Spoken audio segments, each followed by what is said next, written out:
ಕರ್ನಾಟಕ ರಾಜ್ಯದ ಭಾರತೀಯ ಜನತಾ ಪಾರ್ಟಿಯ ಅಧ್ಯಕ್ಷರಾದ ಬಿ.ವೈ. ವಿಜೇಂದ್ರ ಅವರ ನೇತೃತ್ವದಲ್ಲಿ ರಾಜ್ಯ ಪದಾಧಿಕಾರಿಗಳು ಸೇರಿದಂತೆ ಪ್ರಮುಖ ಮುಖಂಡರ ಉಪಸ್ಥಿತಿಯಲ್ಲಿ 39 ಸಂಘಟನಾತ್ಮಕ ಜಿಲ್ಲೆಯ ಜಿಲ್ಲಾಧ್ಯಕ್ಷರ ನಿಯುಕ್ತಿಯ ನಂತರ ಒಂದು ಅಭಿನಂದನಾ ಕಾರ್ಯಕ್ರಮವನ್ನ ಏರ್ಪಡಿಸಿ ಅವರಿಗೆ ಮುಂಬರುವಂತ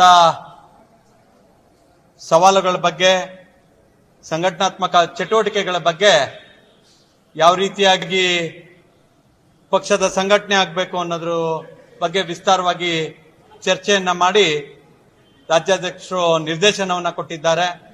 ನಮ್ಮ ಅನೇಕ ಸೈದ್ಧಾಂತಿಕ ಚಟುವಟಿಕೆಗಳ ಜೊತೆಯಾಗಿ ರಾಜ್ಯದಲ್ಲಿ ಮುಂಬರುವಂತಹ ದಿನಗಳಲ್ಲಿ ನಡೆಯುವಂತ ಗ್ರಾಮ ಪಂಚಾಯಿತಿ ಚುನಾವಣೆಯಿಂದ ಹಿಡಿದು ಸ್ಥಳೀಯ ಸಂಸ್ಥೆಯ ಚುನಾವಣೆಯನ್ನ ಯಶಸ್ವಿಯಾಗಿ ಎದುರಿಸೋದಕ್ಕೆ ಬೂತ್ ಮಟ್ಟದಿಂದ ಮಂಡಲ ಮತ್ತು ಜಿಲ್ಲಾ ತಂಡದ ಪಾತ್ರ ಯಾವ ರೀತಿ ಇರಬೇಕು ಅನ್ನೋದ್ರ ಬಗ್ಗೆ ಸಲಹೆ ಸೂಚನೆಗಳನ್ನ ಕೊಡೋದ್ರ ಮೂಲಕ ಸಂಘಟನೆಗೆ ಚುರುಕನ್ನ ಮುಟ್ಟಿಸೋದ್ರ ಮೂಲಕ ಭಾರತೀಯ ಜನತಾ ಪಾರ್ಟಿ ಯಶಸ್ವಿಯಾಗಿ ಕಳೆದ ಏನು ಈ ಕಾಂಗ್ರೆಸ್ ಸರ್ಕಾರದ 2 ವರ್ಷದ ದುರಾಡಳಿತ ಇತ್ತು ಅದನ್ನ ಜನರಿಗೆ ತಲುಪಿಸೋ ನಿಟ್ಟಿನಲ್ಲಿ ಏನು ಕಳೆದ ಒಂದು ಕಾಲು ವರ್ಷದಲ್ಲಿ ಸನ್ಮಾನ್ಯ ಬಿ.ವೈ. ವಿಜೇಂದ್ರ ಅವರು ರಾಜ್ಯಾಧ್ಯಕ್ಷರಾಗಿ ಪಕ್ಷವನ್ನ ಯಶಸ್ವಿಯಾಗಿ ವಾಲ್ಮೀಕಿ ಹಗರಣದಿಂದ ಹಿಡಿದು ಹೂಡಾ ಹಗರಣದ ಏನು ಪಾದಯಾತ್ರೆಯಿಂದ ಹಿಡಿದು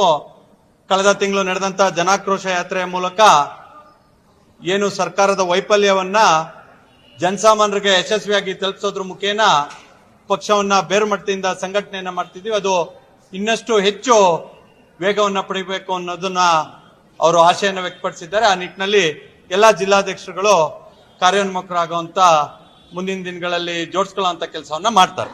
ಇದು ಈ ದಿನ ನಡೆದಂತ ಸಂಘಟನಾತ್ಮಕವಾದಂತ ನಮ್ಮ ಸಭೆಯ ವಿವರಗಳು.